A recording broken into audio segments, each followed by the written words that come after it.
Hello, my name is Karina and this is my perfume map. Today I'm going to talk about 10 moody perfumes to wear by a crackling fire. So, you know, we just got past a major holiday. My family celebrates Christmas. We do it in a pretty low-key way. And once Christmas is passed, I really feel like it's time to just embrace winter as much as you can. I'm usually good until about Valentine's Day, and then I'm definitely thinking spring. It hasn't been too cold here. We actually haven't had a lot of fires. We usually do like a fire on the solstice, is just kind of like a nod to the longest night of the year and bringing back the longer days. But we didn't even do that this year because it was really cold that night and we got home kind of late. But I do like to pick out like my most moody perfumes. Kind of these perfumes are sort of made to like make memories. They're all like very strong. Most of these are like pretty distinct. You may notice that my tastes lately kind of tend to be more like fruity florals or just florals. And I even like florals that all kind of are similar. Like I like picking out these tiny details with my floral perfumes that make them different. I think that that's fun, and I don't mind if I have a bunch that are like sort of similar. I enjoy just these very easygoing, not too like, they're not like the kind of perfume that I might smell out in the wild and be like, I know exactly what this is. All of the perfumes I'm showing you today, I feel like if somebody else was wearing them, there'd be a really good chance that I would be like, I know what you're wearing. So anyway, let's just get started. The first one I want to show is perfect to wear by a crackling fire. This is Upstairs Window by Solsa Scents. Solsa Scents is probably my favorite artisan house. I think that it's underrated, even though it's very popular. I don't think enough fragrance channels talk about it. I don't think enough fragrance channels try it. And, you know, it makes sense because I don't think there's anybody getting free bottles. I don't think that, oh, okay. So this fragrance is so good. This is an atmospheric, so it's not a perfumey perfume, but I feel very good wearing it. It has amber, incense, beeswax, spices, and a fog note. This smells like dripping beeswax candles on like a stone hearth with a crackling fire. The window is open for some reason. The curtains are like flapping in the breeze. It's just a glowing amber beeswax fragrance. It's so pretty. It's super strong and it's very unique and completely underreported on. I don't recommend you buy this blind. I would recommend a sample, but it's one of my favorite perfumes in my collection. I think it's so unique and it's like what I want my life to smell like. When I wear this, I feel like I have the house of my dreams. Everything worked out. I have a pretty good life.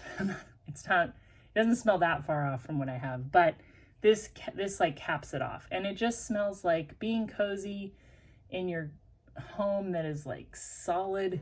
It's wood, it's stone, it's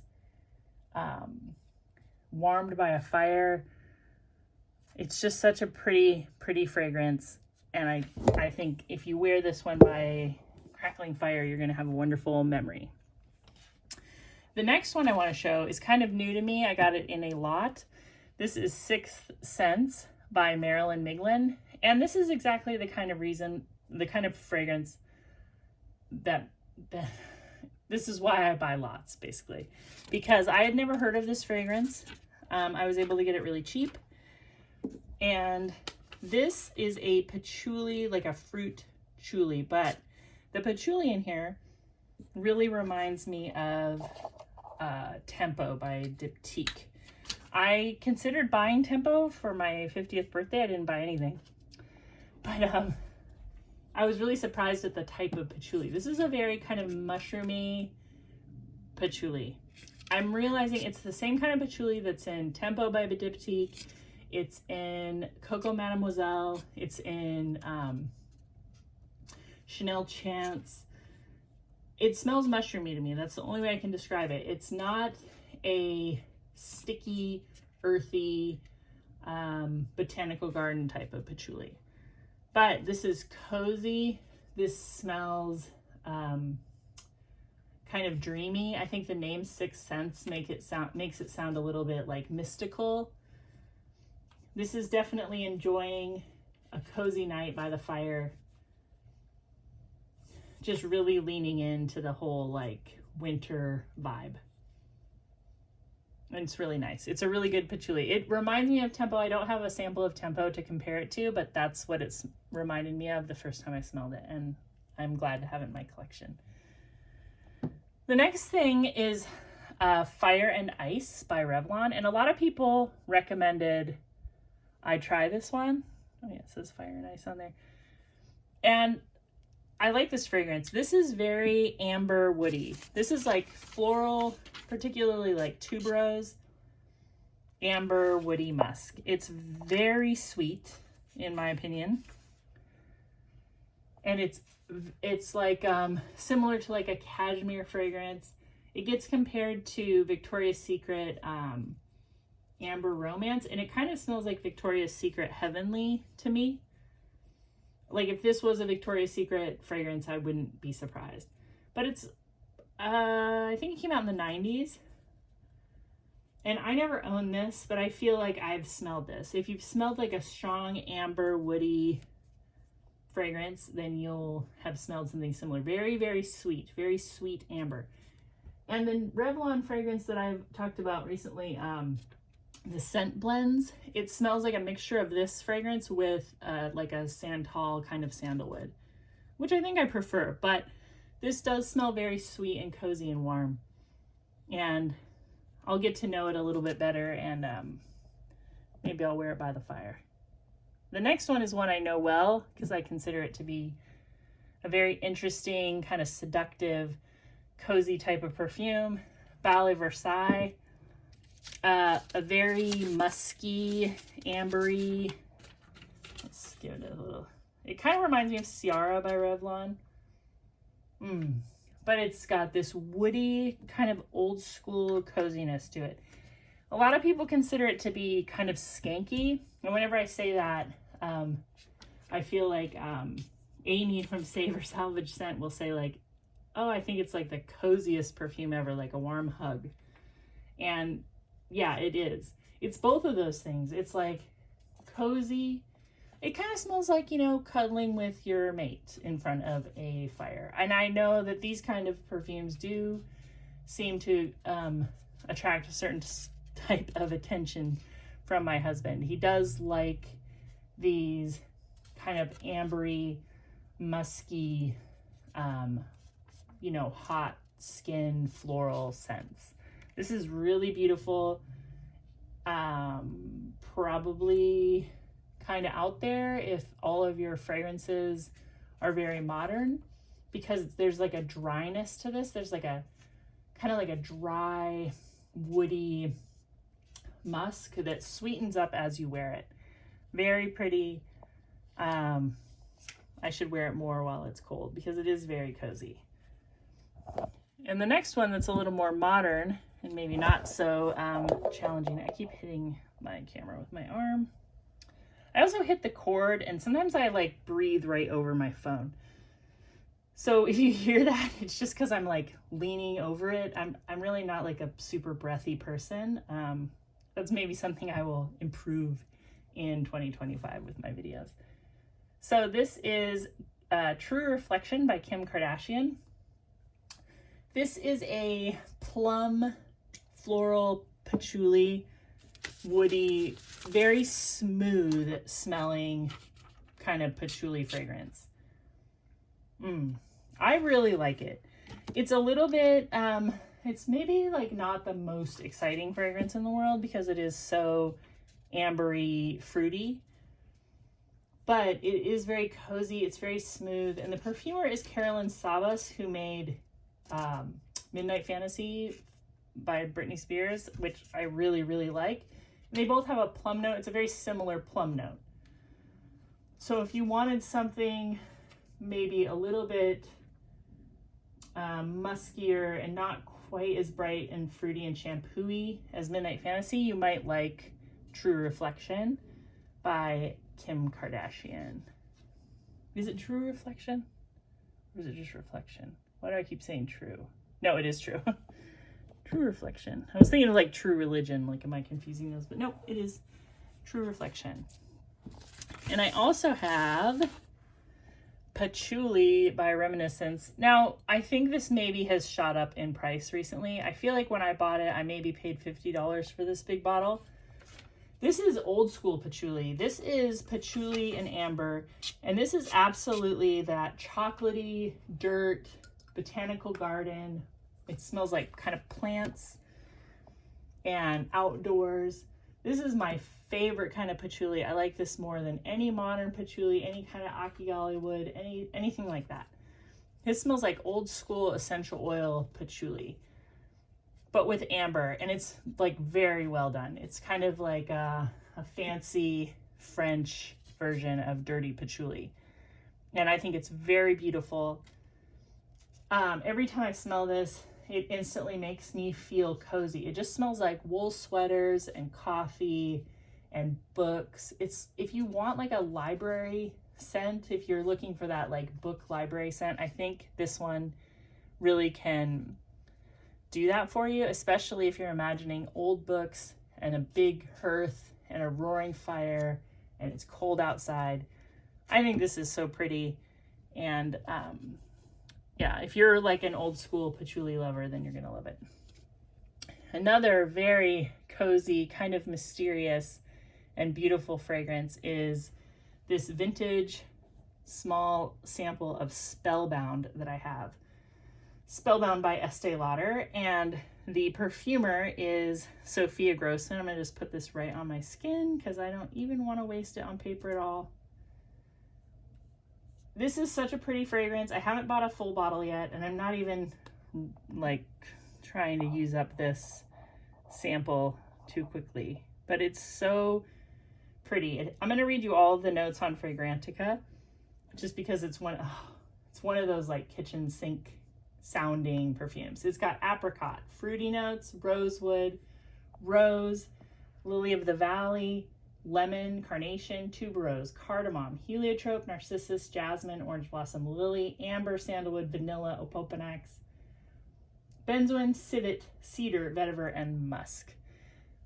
This smells like a big old house on an old apple orchard, maybe apricot orchard, with a roaring fire and mysterious inhabitants. It's sweet, but spicy, woody, musky, incensey. This has got to be one of my favorite mini finds ever. I cannot believe how much I love this fragrance. I haven't smelled the newest formulation. I don't even know for sure when this sample came from. It's missing the top. It's like the top broke off. But it's so pretty. And my husband loves this one too. Like, I put a little bit on and he was like, oh yeah, that's good. That smells like really mysterious. And I'm like, yeah, that's how I feel about it too. Just a gorgeous, fruity floral with like a lot of depth. And I mean, it just would be perfect in like a big old house with very fine things and a roaring fire. And definitely a memorable perfume. This is like a memory maker for sure. The next one I have is Mon Guerlain, and this is the EDP Intense. I just wore this yesterday and I really enjoyed it. So Mon Guerlain is one of those fragrances that you hear about all the time, right? People say it's their favorite, or it's a classic, or maybe it's their signature scent. The thing about Mon Guerlain is it's so recognizable to me. Like, every time I spray it or wear it, I'm like, oh, that's Mon Guerlain. There's no denying it. It's Mon Guerlain. That's what I'm smelling. If I smell this on somebody else, I'm going to know that's Mon Guerlain for sure. There's nothing else that really smells like it to me, even though it's notes that I have in other fragrances, where it's mostly a lavender vanilla fragrance. But this also is slightly smoky, and there's something in this intense one that almost reminds me of coffee grounds. It's not a coffee note, it's something like it. Like maybe it's benzoin, I don't know what it is. But there's like a slightly bitter coffee something in it. But it's really, really good. And this is one of those fragrances that I feel like I put it on and I can smell it. But then when I like change locations, I really smell it, like going from inside to outside. Or like yesterday I was running errands. I actually went into the Dollar Tree. That's where I wear Mon Guerlain. And as soon as I opened the door of the Dollar Tree, I was like, ooh, something smells good. Oh, that's me. That's my Mon Guerlain. All of a sudden I can smell it because I walked into the Dollar Tree. And it's super pretty. I just feel like you can't go wrong with this fragrance. My only issue is that it's very distinct. And like I mentioned, I kind of like perfumes for everyday wear that are like a little less memorable. As odd as that sounds, but so pretty. I'm so glad I have it. I got a very good deal because I bought this in a lot. And the next one is the same thing. There I go, bumping the camera for the 100th time. So I have here Lolita LMPA, and I'm just learning about this one more and more. I've worn it a few times, and I have smelled this on other people. The opening is so intensely sweet and strange, almost like a Dr. Pepper, like a licorice Dr. Pepper scent. Sweet, something kind of like mentholated, something very licoricey, some vanilla. Kind of similar actually to Spellbound in a weird way. Kind of similar, like there's something in there. I think if you liked Spellbound, you probably like Lolita LMPA. I guess that's what I'm thinking. But the dry down is very, very sweet and very, there's just something in there. Like I know I have smelled this on women. I don't know who it was in my life. She's not me. Like this is a very not me fragrance, but it is a very cozy, kind of fancy evening by the fire, I would say. Very, like, this is like you're really putting yourself out there. You're really going for like a seductive, sweet scent. And maybe I'll wear this one to the Dollar Tree next. I don't know. I mean, I might. And the last one I have for you is pretty new to me. Really interesting. This is Headmistress by Solsa Scents. This has plum, grape skin, cognac, wood, labdanum, clove, paper, and spicy purple rose. This fragrance, I'm going to put it right on my wrist, is amazing. It also, I think, should come with a warning because I think it's actually made with cognac. I smell real cognac in this, so much so that I feel like if I went out and I was pulled over for some reason, the police officer would ask me how much I'd had to drink that night. And I don't drink alcohol at all. I used to, but I have not in years and years. And this absolutely smells like cognac. I think Headmistress is such a fun name because it seems like you're this headmistress with this big office that has a fire, it's stone, it's a big wooden desk, but you also have your secret stash of cognac in the desk that you maybe sip on the more stressful days at the boarding school, right? So pretty. The plum and grape skin and the rose and clove paper. This is gorgeous. This smells like sitting by a fire holding a little glass of cognac, which I can appreciate the vibe, right? I think even though I don't drink, I can still there's something about I don't smoke cigarettes either, but you kind of can see the romance in it, right? Like your cigarette, your cognac. Like if I was a completely different person, maybe I would have those things in hand and I would be really feeling myself in front of a roaring fire. But this Headmistress, it's so good. I would just say that I probably wouldn't wear this if I was driving anywhere, but I definitely love wearing it at home. And it smells very expensive. It smells very unique. I love Solstice Scents. I did see that they are going to have their yearly sale, and they only take 20% off for their sales. They don't go deep discounts, but I might buy another full size like that of something that I've already tried. But Headmistress by Solsa scents, very moody, very, just very kind of like sneaky. It's like a sneaky secret life of the Headmistress and her cognac habit. Anyway, these are all of my cozy, moody, crackling fire fragrances. I hope that you're enjoying the holiday season. I wish you a very happy new year. If I don't come on here before that, I probably will. But yeah, thanks for watching, and I'll talk to you really soon. Bye. Subscribe.